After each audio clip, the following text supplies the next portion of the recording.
Hey there, I'm Lee Ullman here with some big news from the National Young Farmers Coalition. We're partnering with Heritage Radio Network on a special season of The Farm Report. It's all about what's happening with the Farm Bill and how it impacts farmers and eaters.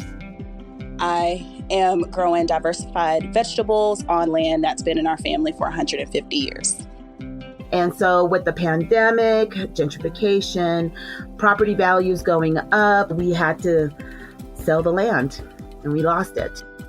Join us as we uncover the untold stories behind this massive piece of legislation that shapes how we grow our food, what we eat, and so much more.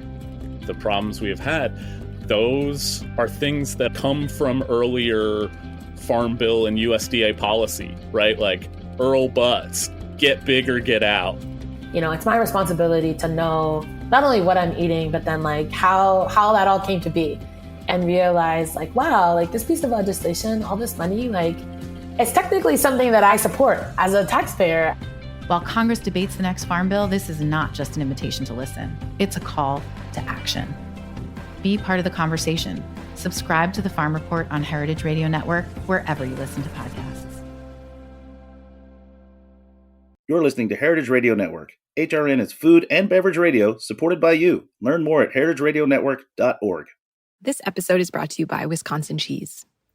This year, Wisconsin Cheese is hosting the very first Art of Cheese Festival to celebrate all things curds. Head to www.artofcheesefestival.com for your tickets to Pastured Paradise. So you don't charm the devil with your rock and roll load. Knows that country music's gonna save your soul. The devil runs his groove in them rhythm and blues that sound. It's gonna get you some. Welcome back to The Speakeasy. I'm Damon Boelte. I'm Sother Teague. And I'm Greg Benson. Sother, you're back, buddy. Welcome back. Yeah, sorry I couldn't be around last week. It's going to tie in a little bit, I think, to some of the conversation we're going to have today. I was in Milwaukee, Wisconsin, doing an Amoria Margot Misguided Spirits pop-up at a bar called Puffer Fish. Seems reasonable for Amoria Margot to be at a tiki bar. And we raised almost $2,500 in the evening for another rally, going out to the folks in Maui who are still suffering from the damage from the fires. Oh, good for you, man. That's great. Yeah, but it meant that I was literally on a plane when you guys were on the air last week, so I couldn't be on the show, which was a bummer because it was the show about our box, which it's now landing in people's homes. We're getting a lot of social media buzz about it. I think. I just this morning saw someone raving about the Pandana and someone else raving about the bathtub gin old fashioned. So I think we're off and running. I had no idea how many tiny ceramic and glass bathtubs there were out there in the world until I made this drink and people attacking me on it on Instagram. And I love it and keep doing it. The more drinks I see out there garnished with tiny little rubber duckies, the better.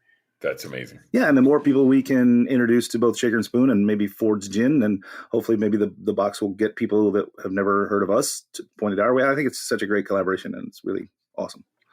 And it was fun. It was just really fun to do, and it's cool to see this syrup that I just kind of whipped up in my kitchen at 2:00 in the morning like a mad scientist, actually, in like a really like professional little bottle, with like an actual label printed by an actual person who's good at graphic design. Yeah, and then also just the grand scale of it all. Their subscribership, of course, ebbs and flows with the time of year. But they whatever that little syrup you made to make a couple of cocktails, they scaled it up to make literally thousands, tens of thousands. It's crazy. I know. So weird to think of like something I made up in just like a giant vat somewhere in a warehouse. Feels good though. Exactly. Yeah, feels like we made it. Maybe we're doing all right. One of these days we'll get it together. But otherwise, I've got a couple other projects on the horizon. I'm going to my third season of my online Gush class begins next week. So people can still sign up for that. There's a link in the Speakeasy Instagram bio to that. That's going to be cool. And then a couple of random things that I'm doing, for the holiday season. I always do something. So this year I'm gearing up to make 1,000 bottles of my own hot sauce. And then this is a crazy story that has nothing to do with anything. We had to close Café de l'Enfer so that we could move Avant Garden in there. But the problem is we had already ordered these beautiful tiki mugs to arrive to Café de l'Enfer. So now I have 100 tiki mugs that say Café de l'Enfer on them that I have to put together some kind of program and sell those guys as well. So What hopefully there's. I'm imagining a lot of skulls and demon wings. Like, what do they even look like? Yeah, I'll post a photo of one, but it's like a goat's foot. It's got skulls on it for sure. It's got craggy looking sort of demon flying around. I mean, it's crazy. It's made by Teague Diablo. They're hand numbered. They're pretty cool.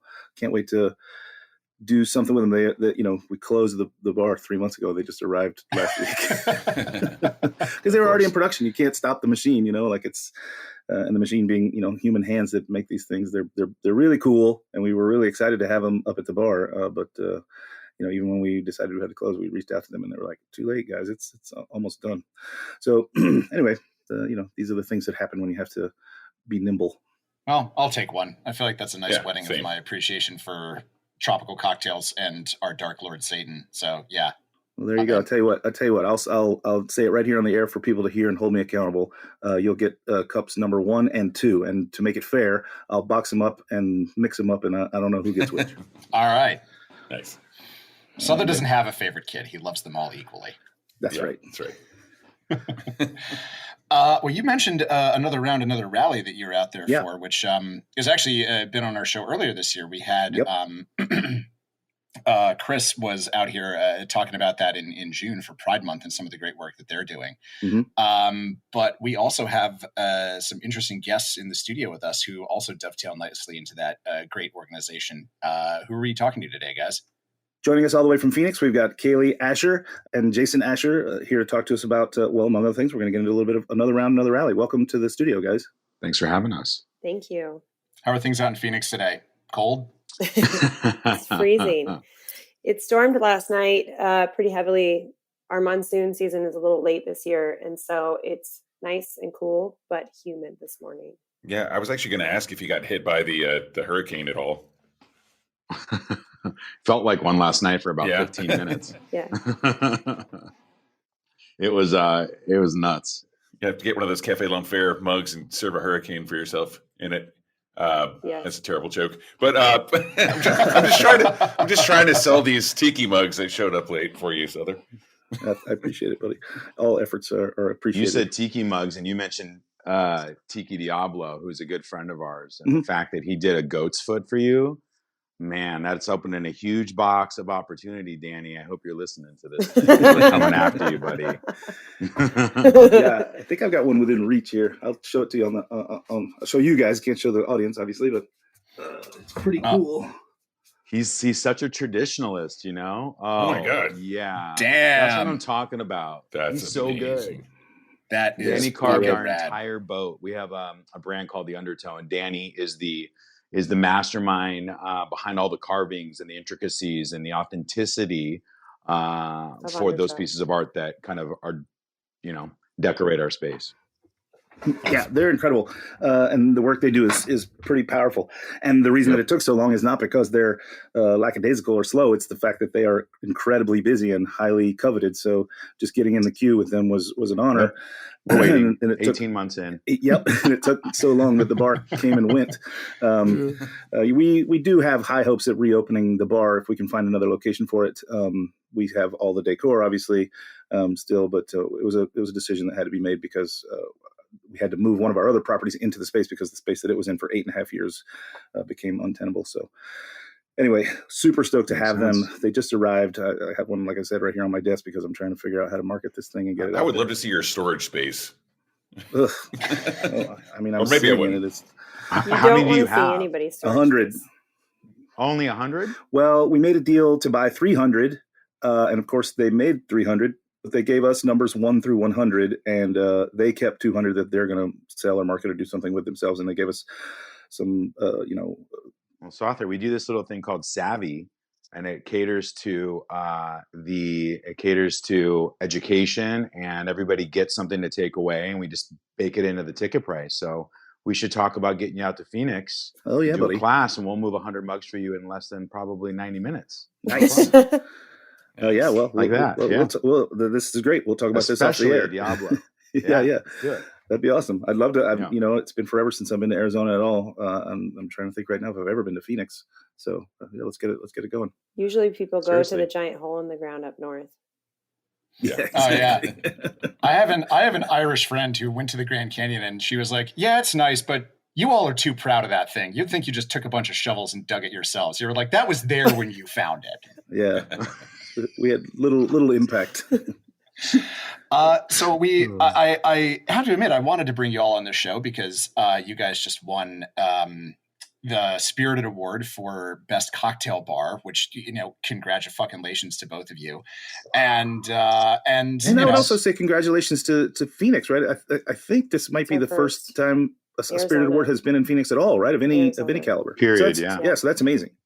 It's amazing. Thank you. Finally getting some attention, I think, in these smaller markets. Yeah. I agree. I definitely think this brings a lot of credibility back to kind of the voting piece and showing. Maybe look at it.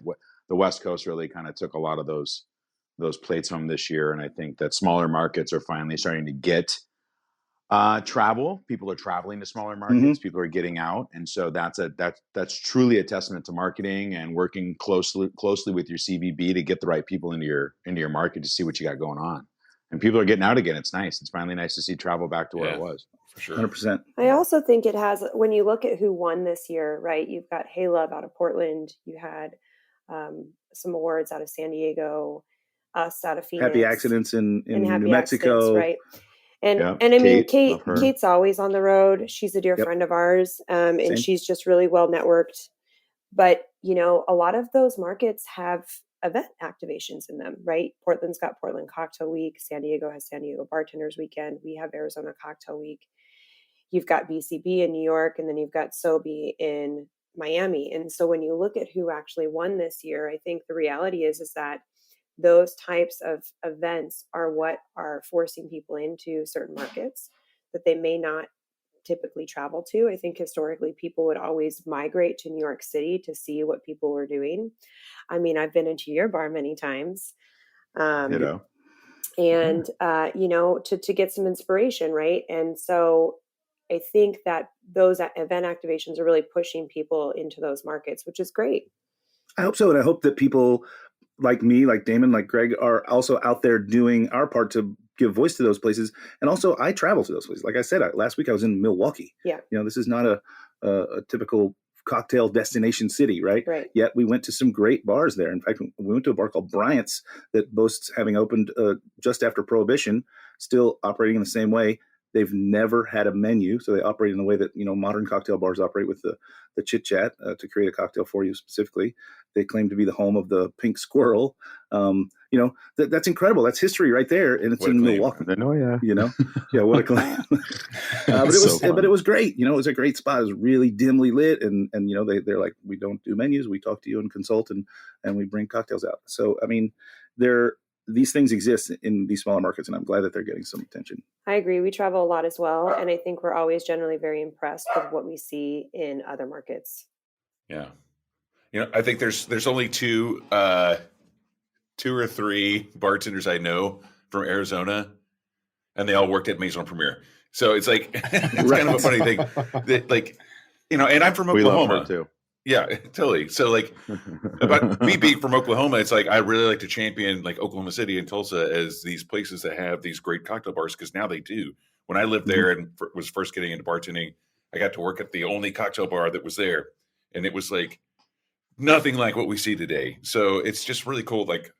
To me, there was a big thing that happened in the mid 19th century with just the explosion of cocktail books and people writing about cocktails in magazines and newspapers, and all of a sudden there was access to the information, right?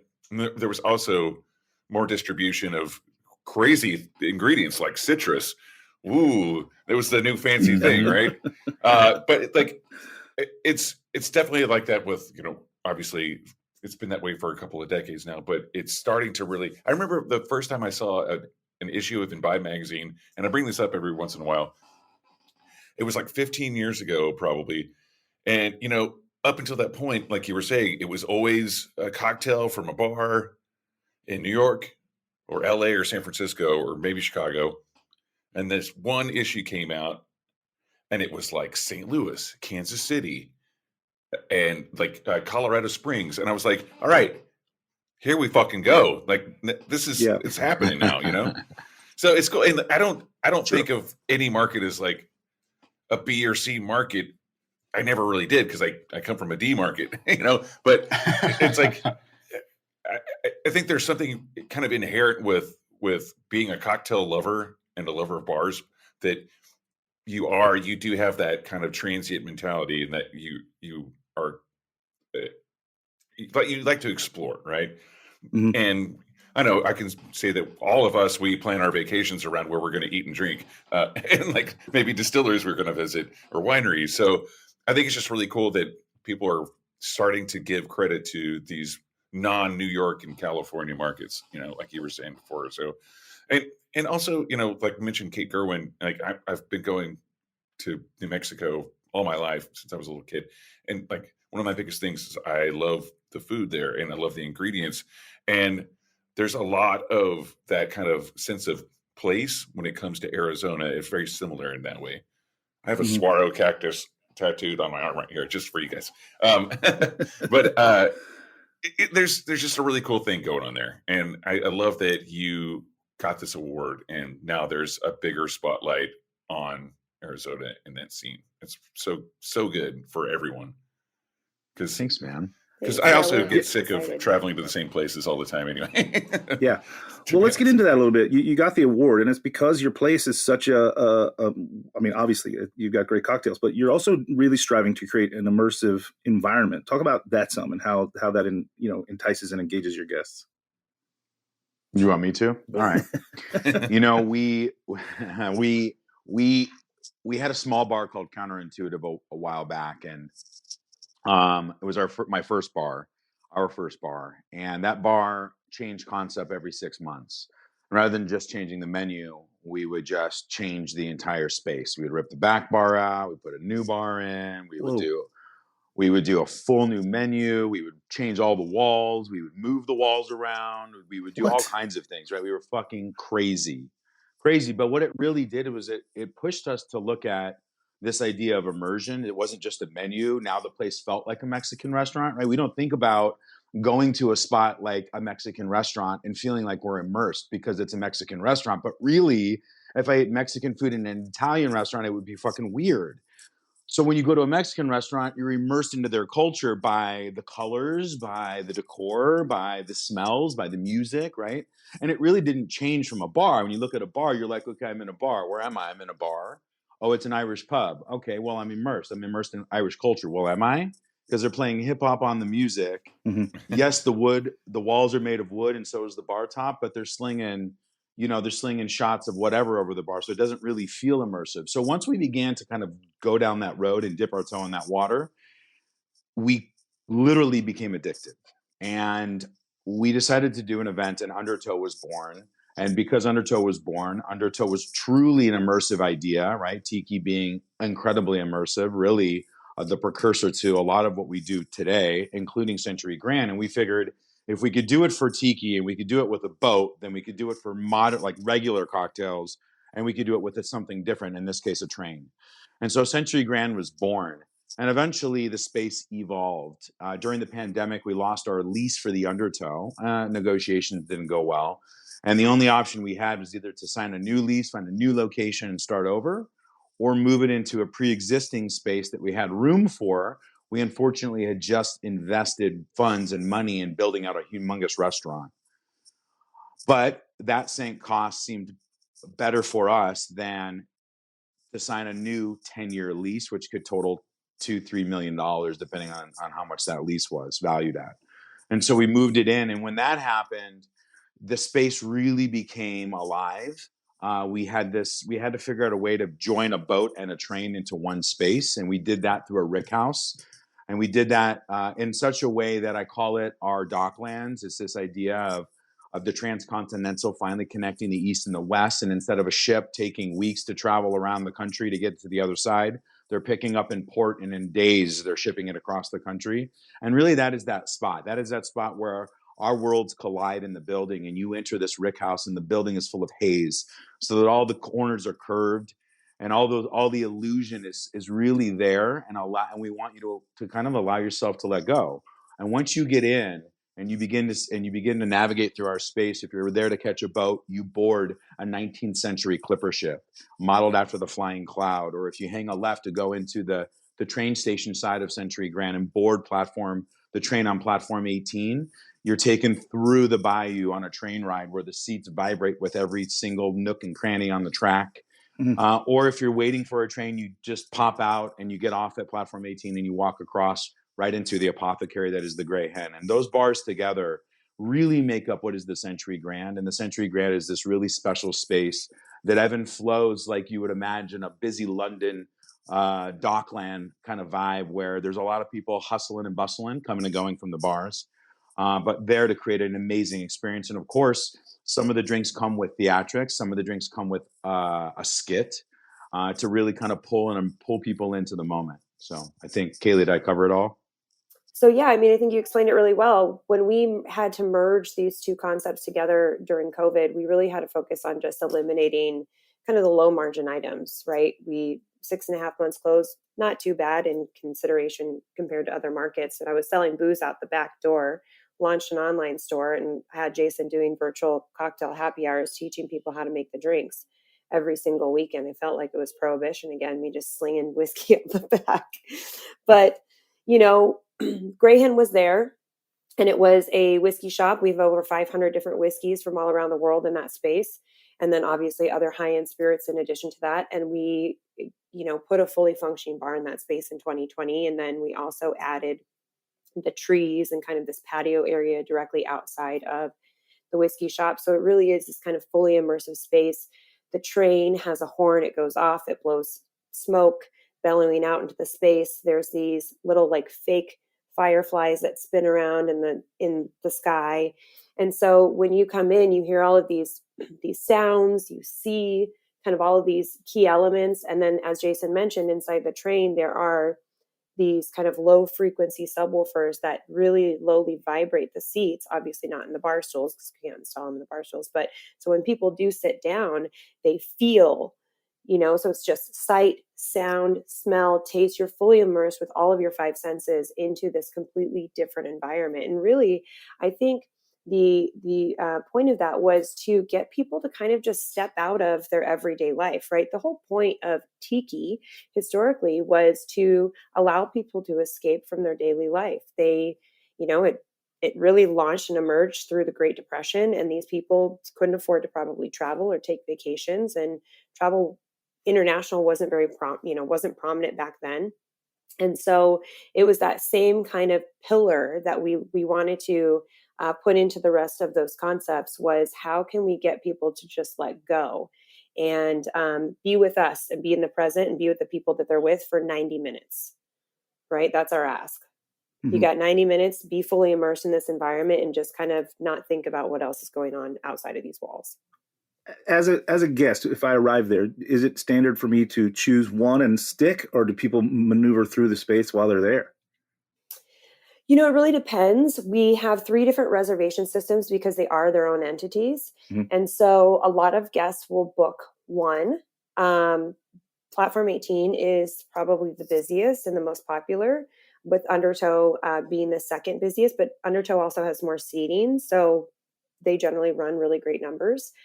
So a lot of people will do one, or they'll do one and then a second one. We don't always recommend doing all 3 because they're 90-minute seatings, which puts you at 4.5 hours in the bar with no food.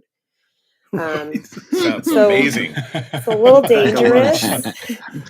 Even the ice cream, even the ice cream has booze in it. So, it's like we always recommend people do 2 if they're going to do multiple concepts. But oftentimes people will come, they'll come for the train and then they'll want to go into tow, or they'll want to go into Grey Hen, or they'll come to Undertow and then they'll want to go into Grey Hen. And it's interesting because a lot of the industry people actually love Grey Hen. And I think that's all collectively kind of our favorite space. And it has probably the least amount of immersiveness, but it's just really cozy and tight. And the hospitality is great in all of the rooms. Our team does a really great job, but I think that space is exceptional just because there's a really limited number of seats. So your bartender really gets to engage with you.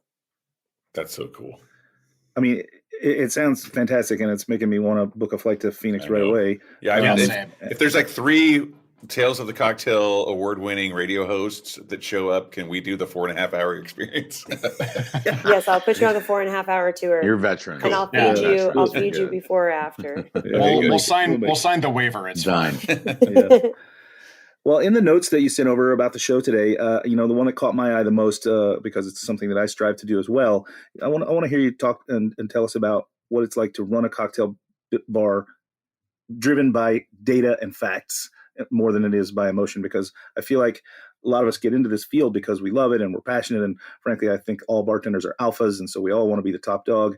But then you have to make decisions like the one that I made that I talked about at the top of the show. We had to kill our baby to make our oldest property survive, right? So these are just decisions that you have to make. Talk about the things that you've had to do or the things that you do currently that allude to that.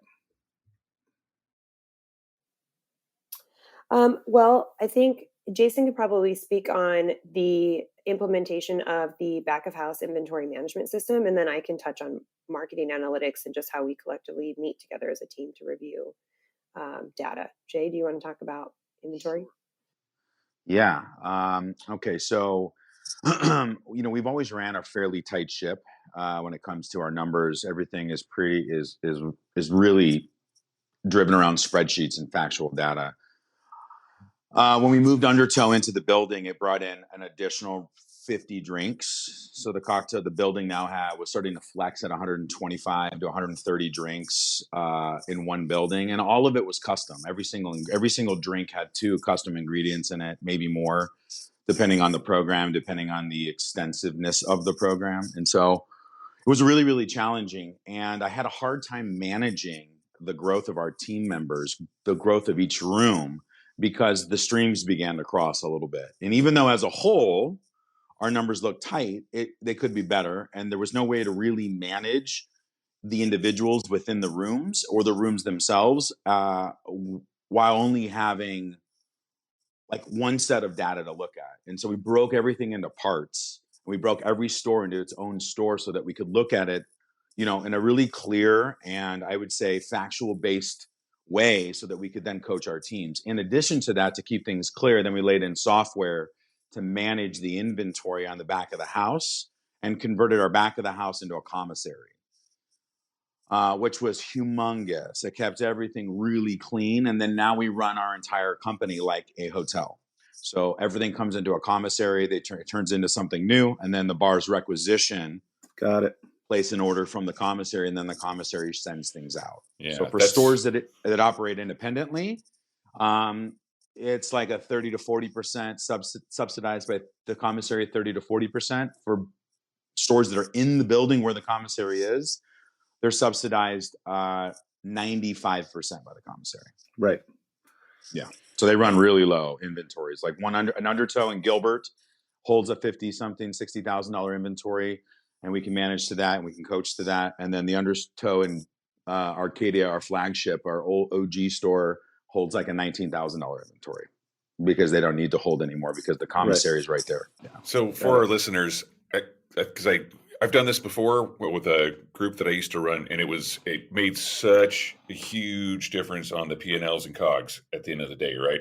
So really what we're talking about here, a major impact when it comes to, say, like buying a bottle or two of whiskey here and buying cases and getting case breaks for like larger orders of wine or vodka or whatever it is. It's like you're actually like coming out even further ahead, and it's more accountable.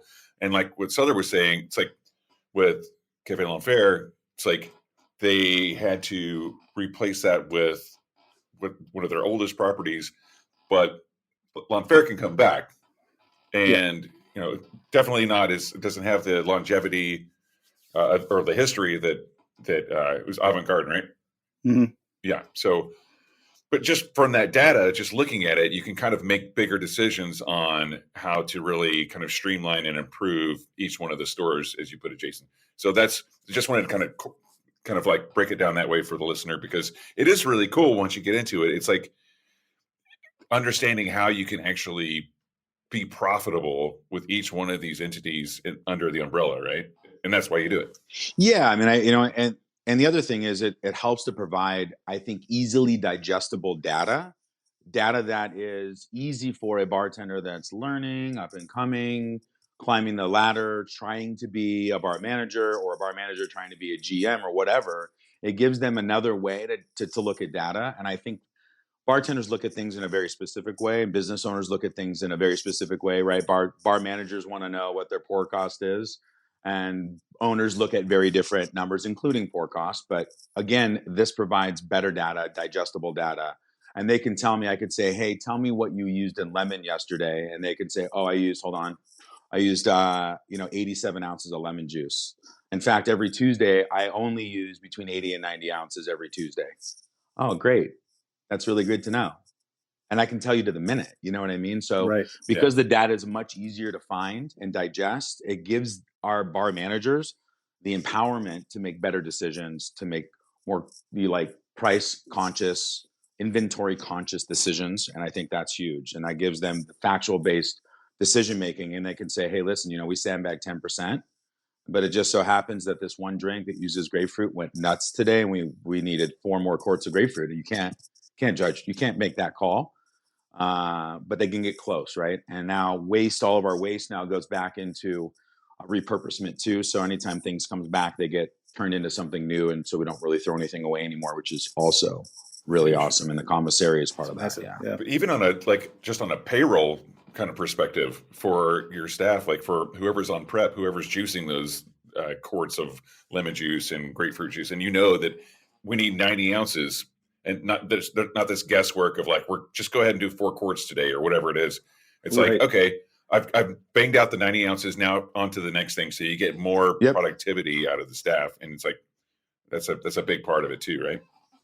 Yep, 100%. Greater efficiency there.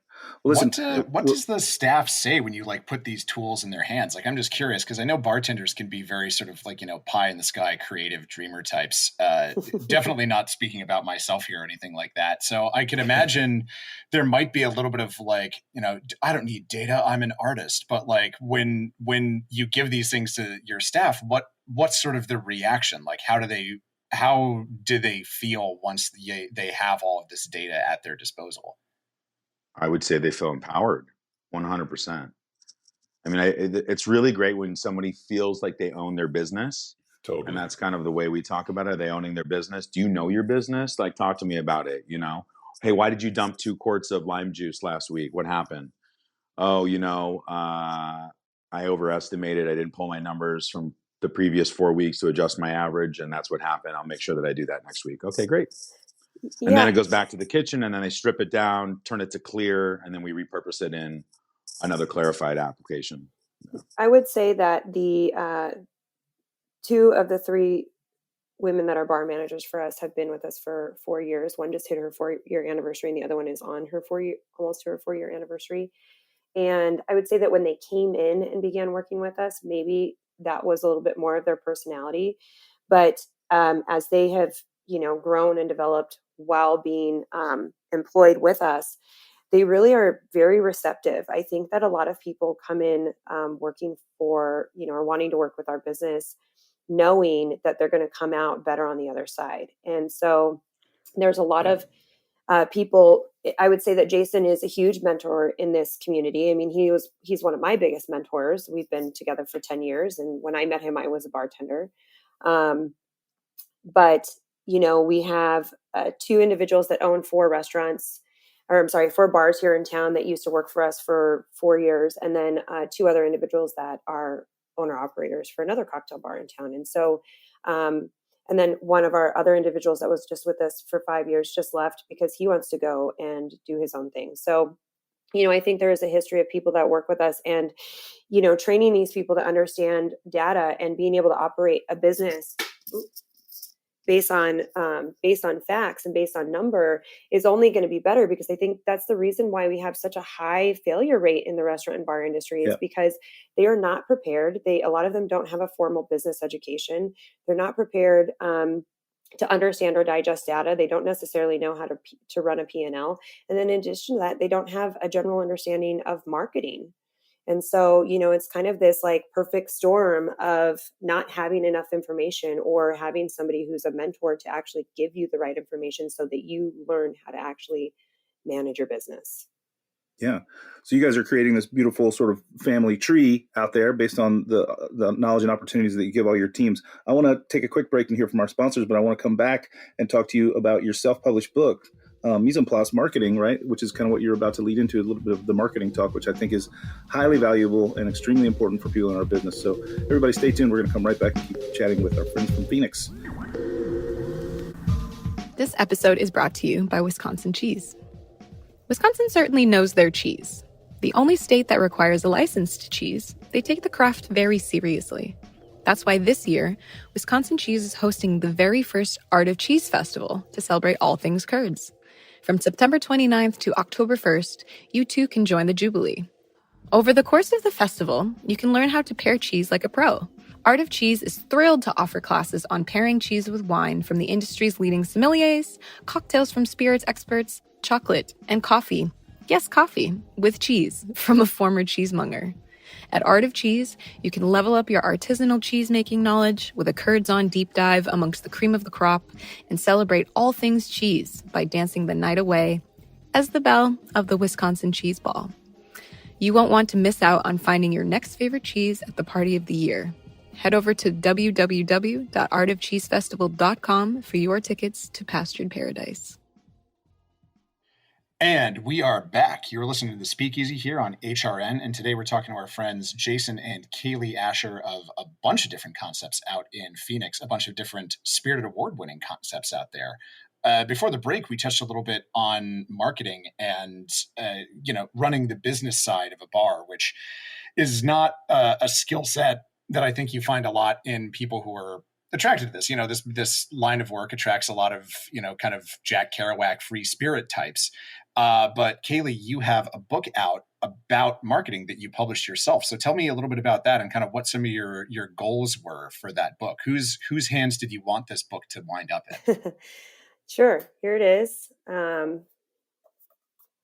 I actually self-published it through Amazon KDP. So a lot of people don't know that Amazon has its own platform that does on-demand printing. And so instead of going through all of the hoops of trying to find a publisher, it's a very small and easy to digest book. But, I think that from us being cocktail bar owners for nearly 9 years, we've learned a lot. We've made a lot of mistakes. And there's a lot of people who don't succeed, right? They end up closing their doors within 5 years. And for me, why, if we have already learned all this information, why wouldn't we provide it to other people so that they don't necessarily make the same mistakes? So I put this book together. I started it in November last year, and then I just launched it at the end of July. That's so awesome. I didn't realize that they had that option to where you could self-publish a book. That's really cool. That means you can say fuck as many times as you want without a publisher or editor getting in the way. That's perfect. Yeah. And I own it, right? I own the copyright. I got the trademark on Mise en Place Marketing. And so it's 100% mine. It's all on-demand print. So when somebody actually orders it, they just print it and ship it directly to them. And, I get a percentage of royalties on each book that sells. So really it was intended to be kind of a passive stream of income. That's great. And I mean, Sother, you've got books, right? I'm sure you've had to go through all of the fun hoops and processes of that. And it's a lot, but for me, it's really straightforward. It's like, hey, you can either do the marketing yourself or you can outsource it. Here are the pros and cons of each. Let's go through every single marketing tactic or strategy. And then you should identify as an owner operator which ones you want to be able to do yourself and which ones you need to outsource. And I think the reality, though, is that a lot of the times marketing gets thrown to the wayside because people who have small businesses, operations take precedence, right? If you've got a broken toilet or your staff called out sick or, your cups didn't show up or whatever it is, right? Your liquor order didn't arrive. Like those things are priorities because those are the things that you need to happen to be open. And so, writing a social media post isn't necessarily required for you to be able to open your doors. But in the reality, though, marketing is the lead generator for your business. And so I think a lot of the times people they're very busy for the first 2 months and then business settles. And then they don't know how to be proactive enough to create marketing programs around continuing to grow and develop your business, find guest retention, explore ways to find new guests, and then even fish where the fish are. I feel like a lot of the times people that own bars and restaurants or are operators are kind of just throwing spaghetti at the wall. They're like, oh yeah, okay. Somebody approaches them and says, hey, we're selling this ad, this print ad for this X amount of price. And they're like, oh, we'll try it this time. Right. And there's no actual way to manage the ROI on that. And you're not actually able to track the campaign. So I think with the new emergence of digital, you have so many more opportunities to track some tangible ROI on your business and see where people, you're actually generating leads to your business. And so that's really what I've been focusing on wholly for the last few years of our business. Once we kind of reopened for COVID, we've got Google Analytics on our website, and we have Google Search Console. So we're checking how our SEO is performing. We've got content marketing on the website and writing blogs. I have social media marketing. I finally hired a PR agency that's helping me with active pitches, right? And it's funny because like a lot of people hate Yelp. Like a lot of people like to hate on Yelp, but the reality is like, we're getting 4,000 to 5,000 people a month to our website just from Yelp. And there's a lot of intentionality there. If people are going to Yelp, they're like, I want to eat something today, right? So why wouldn't you advertise on Yelp if it's going to grow your visibility opportunity to that guest base by 100%? Yeah. Yeah, I love what you said. Go where the fish, fish where the fish are. I think you're right. Fish where the fish are in the Arizona desert. That's great. Cast a line right off of that boat. And I get the great sense that you, being motivated to put this book out on your own means you're highly, engaged with the notion of education and educating people around you. And it sounds like that's what you do at your shops as well. So really, I'm definitely going to get this book because I think it's something that I need. We're still kind of, not fishing where the fish are, even though we've been around for a long time. My group has only really formed during the pandemic, but we've had all these restaurants and bars all this time. We ran them totally separately. Man, talk about looking at data and having it not make any sense. Now we're trying to do some commissary stuff and things like that. So this is right up my alley. And speaking of education, you're also you hold the seat of the educational chair for the USBG out in Phoenix, right? Yeah. Well, talk to us a little bit about what engagements you get into with that. Well, I would say that the USBG changed my life. I'm from Vegas originally. I worked in nightclubs. I was a bottle service girl for 8 years. And I met Jason through a mutual friend. His name is Gaston Martinez. He was a brand ambassador for Milagro for a really long time, very close friend. But I was in a training to bartend at a new bar downtown in Vegas. And I was with Mr. Andrew Pollard. I'm not sure if you are familiar with Andrew, but he worked at Cosmopolitan as their mixologist for a long time. And now he's at the Venetian. And I was in a training with Mr. Andrew Pollard, and I asked him how I could get a Fernet coin. And he told me I needed to join the USBG. And this is like 11 years ago. So I joined, and I got exposed to people like Bobby Gleason and Tony Abuganam and Marina Mercer and Kristen Schaefer, now Vesely. And so all of these wonderful, amazing people that were really, really involved, obviously Nectali from Herbs and Rye, with the USBG in the Vegas market. And it was a very tight group of people. And Jason came to town and we met, and we've pretty much been together ever since. So I can hands down tell you that my life wouldn't be the same if I hadn't joined the USBG. And so I was an active member for a really long time. Obviously, my membership lapsed during COVID, but with 2020, I feel like a lot of the veterans in the industry kind of left. And so every market was left with a lot of green people. And I think that there was a really big need for education. And so I came back and I approached the local USBG and I said, I want to be involved, and I want to be involved, to help curate education. We also have a lot of opportunities with Jason and I traveling. We have really great relationships. Jillian Bose is one of Jason's best friends. Tyson Bueller is also one of Jason's best friends. And so, with the connections that we have, how can we leverage those relationships and get the right education into the market? And especially with making North America's 50 best bars this year and winning Best U.S. Cocktail Bar with Tails, we're leveraging that to do a lot of pop-up activations in the building. One, to curate community in this market, and so getting the rest of the industry to come in and support. obviously promote in-house marketing programming to drive sales and revenue.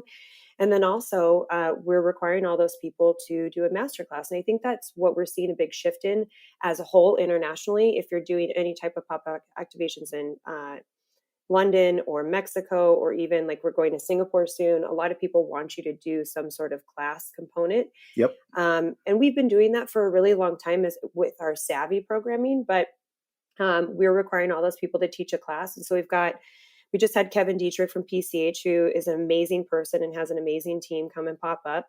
And he taught a class about generous hospitality, which I think a lot of younger people don't really have a grasp on, like the hospitality maybe our generation wants to see. I have Allegory coming. I have Rayo from Mexico City coming. I have Death & Co coming. And so it's a really great opportunity. Yes, I will always have you. Yes, I saw you at Tails at Cane and Table, but you were like surrounded by people. Yeah. So, so famous. Yeah, we would love to have you. And so, but it is a great way for us to leverage and find ways to create some synergy, right? We're going to do this programming in our bars anyways. We might as well have them do some sort of education for the community while they're here. I really do. I don't know if Jason feels this way, but I really do feel like we're given this platform and it's a tool and it's a resource, and we're doing the community a disservice if we're not providing education for the entire community, right? You have to put yourself in a position where, how can I benefit the community as a whole? How can we rise, all ships when the tide rises? I love it. I mean, that's kind of a battle cry for me. High tide raises all boats. And I think that, people who gatekeep information are doing themselves a disservice as well. 100%. If you've got the information, the best thing you can do is share it so that we can all kind of work from the same, playing field. So that's incredible. That's why I started this show 13 years ago. Exactly. Get get the information to the people. Get it out there. Yeah. Yeah, and also get people, on as the show has continued. We get more and more great people on. It gets more and more. I mean, just it's a snake that eats itself eventually. And then I would be remiss. We kicked off the top of the show talking a little bit about another round, another rally. So let's get back into them a bit. A great organization that does so much good stuff for our industry.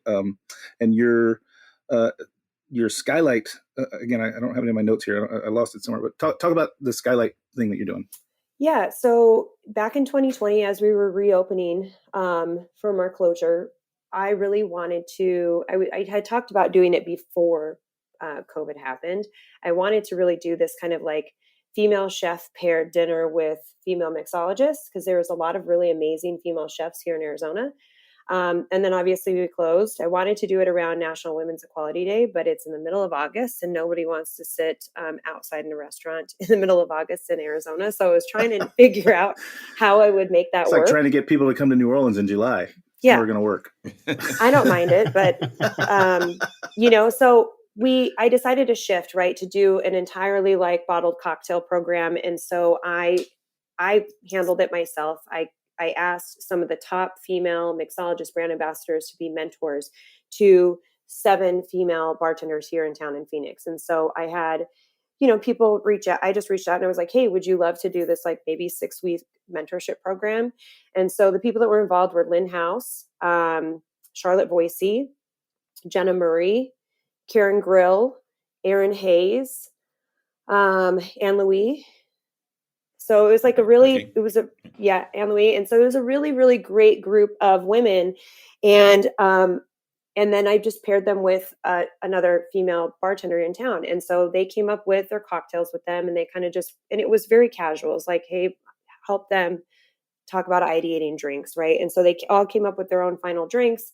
I had my photographer, who's a woman, take all of their photos. And then also I had, one of my best friends do their labels for them. So we did cocktail labels, and it was all women were involved. And so then we launched that. We sold them through Century Grand, and we donated $4,600 to Another Round, Another Rally. Incredible. And so that was what kickstarted their professional development fund for women and femmes and non-binary people. And so that exists. That fund was catapulted with this program. And so the following year, Amanda and Travis is a dear friend of ours. He's based Travis here. Nass was my my bunkmate at Camp Runamuck. He is one of the quirkiest and funniest and sweetest human beings I've ever met. So he, you know, I'd reached out to Trav and I asked him, you know, if we could do this. And he was like, of course. And so they approached me, you know, about a year and a half later and said, we want to take this program. Is it okay if we kind of own it? And I said, absolutely. Just let me know how I can continue to be involved.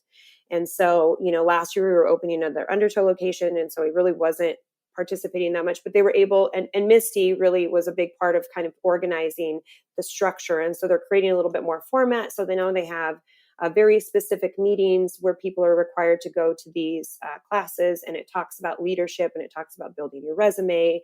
And it really just kind of empowers these women within a very short period of time, 6 weeks, because a lot of the feedback from the Speed Rack mentorship was like 3 months long, and a lot of people just kind of lost engagement. And so it's really just supposed to be quick, fast. And then there's a little final event that they host where they serve those cocktails and they sell tickets, and all of those funds go to another rally for that professional development fund. Yeah. Very cool. It's fun. I mean, that's the thing. It sounds to me like you find that fun, that joy in, you know, mentoring, delivering education, and helping the people around you. And I think that that's what creates longevity in our field. You know, those who create spaces that are somewhat insular and don't reach out to other people are the ones we see that don't get a lot of attention and they end up fading away. So really fascinating talking to both of you today about the way you operate your businesses and the way you operate, just the way you treat your life. It's amazing. Yeah. Thanks, He's my partner in crime. I mean, we've got several families, including our personals, you know, whether it's our bar family or a guest family or our personal families, you know, we try to look after everybody and you know, the way they want to be looked after. And it's an absolute pleasure to work hard all week to find that 10 to 20% time to do this kind of thing, like mentor and give education. And it's I think it's what really kind of makes the work week go by so quickly and make it worthwhile, is that extra, you know, those 5 to 10 hours a week that I get to do mentor stuff. So I couldn't agree more and echo what Kaylee's saying. That's awesome. Yeah. I love to hear it. I love to hear people out there like spreading the knowledge and sharing the wealth. Cause that's how you wind up being totally mobbed when you go to Cane and Table in New Orleans. You know, you put yourself out there, you share so what you have, and it comes back to you. If people want to get in touch with, I almost like, this is one of these shows where I'm like, I could keep you guys for another hour because there's so many different projects you're working on. But if our listeners at home wanted to follow up on the things we've talked about and see what else we didn't get a chance to touch on, where is a good place to find you two? Jay, where is a good place to find you? You don't even, you go on. So he wasn't on social media for like 3 years. He hasn't posted anything since 2019, but I'm so jealous of that. It's like Phil Ward, Richie Boccato, and Jason Asher. They just refuse to get on social media. So Jason's it's going to happen. I'll get back on there. Jason's Instagram handle is Asher52, and then mine is Kaylee KAILEE.Asher. I just changed my handle. And then we have our business website is bartershake.com. So BARTERSHAKE.com. And then you can also follow Barter Shake on Instagram. So that's Barter N, like N as in Nancy, Shake. And then we've obviously got Century Grand, Drink Undertow. And then we're opening another bar this week called Sunny's Lounge. Breaking news. Yeah, Sunny's Lounge, but everyone's calling it Say Less because the tagline is Drink More, Say Less. I love it. So that is Say Less. And that is a neighborhood bar, no immersion, just really kind of casual. It's really meant to be an industry hangout place. So I'm hoping that we will have opportunities to do a lot of industry education in there, do a lot more pop-ups with like really fun groups. Like, for instance, I would be over the moon to have like Mary McLean on from in there from Yacht Club, because like we just went there and their drinks were freaking they were so good. They were incredible. Yeah, it's a fun place. Wait a second. When were you at Yacht Club? Last week. Like 4 days ago, 5 days. Okay. I don't even know. Yeah. I was there like a week before you guys were. I was like, how wild would that be if we were there and just like didn't run into one another? But yeah, awesome spot. I love it. Were they playing SpongeBob SquarePants when you were in there too? Yes. It was like Japanimation. The first day I was in there was SpongeBob on. Good. Yeah. I went twice. It was good. I had to go back twice. I was like, talk about unpretentious and unassuming. Holy shit. Like, I know. wow. Yeah. So good. Really fun place. Yeah. Well, great. I'll make sure I get all of those tags and links and everything into the social media posts that we do that Jason won't see. And we'll point people in your direction. And, maybe off the air, we should talk about getting Amori Margot to come down and do some education. And Grand Army. I love that. And Grand Army. And whatever it is that I do. And whatever it is that Greg does. The three of us could come down with some remote equipment maybe and do a show live from the bar or from the boat or from the train. I don't know. We'll get something going. But it's been a real pleasure having you guys on. And I think that that's going to wrap up this episode of the Speakeasy here on Heritage Radio Network. Please go to heritageradionetwork.org. There's a beating heart you can click on there to donate to keep shows just like this one on the air. We really appreciate you being here. And thanks again, Jason and Kaylee from down in Phoenix. Really, really awesome. Thanks for having us. All right, everybody. Cheers. Thanks so Look forward much. to seeing you again. Yeah. Cheers. Have a good day. Cheers. So you don't shun the devil with your The Speakeasy is powered by Simplecast.